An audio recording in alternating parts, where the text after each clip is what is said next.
सबसे ज्यादा प्रेम में अंधा कौन? 21वीं कहानी, बेताल 25। विशाला नाम की नगरी में पद्मनाभ नाम का राजा राज करता था।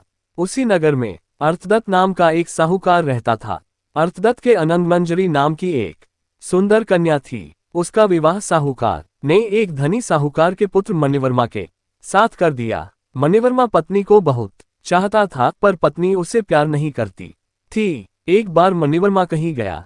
पीछे अनंतमंजरी की राजपुरोहित के लड़के कमलाकर पर निगाह पड़ी तो वह उसे चाहने लगी। पुरोहित का लड़का भी लड़की को चाहने लगा।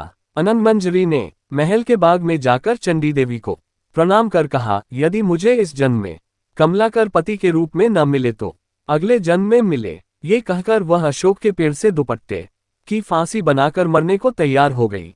तभी उसकी सखी आ गई और उसे यह वचन देकर ले गई कि कमलाकर से मिला देगी। दासी सवेरे कमलाकर के यहाँ गई और दोनों के बगीचे में मिलने का प्रबंध कराई। कमलाकर आया और उसने अनंतमंजरी को देखा। वह बेताब होकर मिलने के लिए दौड़ा। मारे खुशी के अनंतमंजरी के हृदय की गति रुक गई और वह मर गई। उसे मरा देखकर कमलाकर का भी दिल फट गया और वह भी मर गया। उसी समय मणिवर्मा आ गया और अपनी स्त्री को पराये आदमी के साथ मरा देखकर बड़ा दुखी हुआ। वह स्त्री को इतना चाहता था कि उसका वियोग न सहने से उसके भी प्राण निकल गए।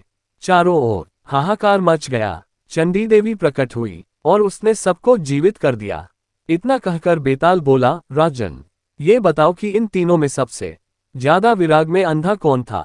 राजा ने कहा, मेरे विचार में मणिवर्मा था, क्योंकि वह अपनी पत्नी को पराये आदमी को प्यार करते देखकर भी शोक से मर गया। अनंतमंजरी और कमलाकर तो अचानक मिलने की खुशी से मरे। उसमें अचरज की कोई बात नहीं थी।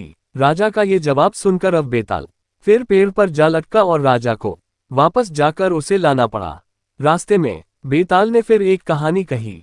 अगर आपको बेताल 25 कहानी अच्छी लगी हो तो चैनल को लाइक करें, शेयर करें और सब्सक्राइब करें और इसके आगे की कहानी देखने के लिए बेल आइकॉन को प्रेस करें ताकि नए वीडियो की नोटिफिकेशन सबसे पहले आपके फोन पर आए।